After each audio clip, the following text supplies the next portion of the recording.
As Arkansas's population grows, so do our energy demands. But with the right mix of resources, reliable, affordable power will always be a reality. These resources are all around us in our rivers, blowing through our trees, even right below our feet. The answer isn't focusing on one resource, it's embracing them all. The electric cooperatives of Arkansas know that a balanced approach to power builds our communities and powers our dreams. Visit themixmatters.com and see why there's power in knowledge. In the spring of 1949, 65 years ago, President Harry S. Truman came to Arkansas for a two-day visit. Truman was in town on a military mission of sorts. He came to a reunion to visit with friends from his U.S. Army days in World War I. He combined the trip with a dedication of War Memorial Park and Stadium. Nearly 12,000 people reportedly showed up for Truman's remarks. There were a number of receptions and a ball, as well as a parade through the streets of downtown Little Rock. Truman walked side by side in that parade with a newly elected, dashing young reformist governor from Arkansas, the great Sid McMath.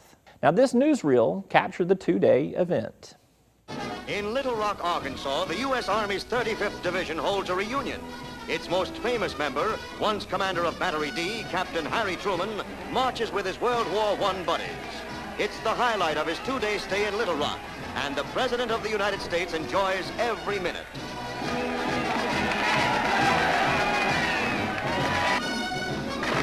At the dedication of Little Rock's War Memorial Stadium, Mr. Truman speaks to the nation.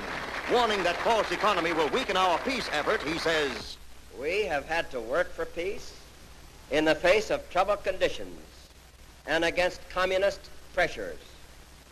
But because we have been united in our determination to use our strength and our substance, we have already turned the tide in favor of freedom and peace. But the goal we seek is a great one, and that goal is worth the price. Never has a nation had the opportunity, which we have today, to do so much for the peace and prosperity of mankind. Never has a nation had a better chance of reaching this high goal. We must not falter now." Truman would return to Arkansas again in July 1952 to dedicate the Bull Shoals and North Fork Dams in north central Arkansas. Well, that is all for this week's edition of Talk Business and Politics. Thank you so much for tuning in. Hope that you have a busy and a productive week. Until next time, I'm Roby Brock. Take care.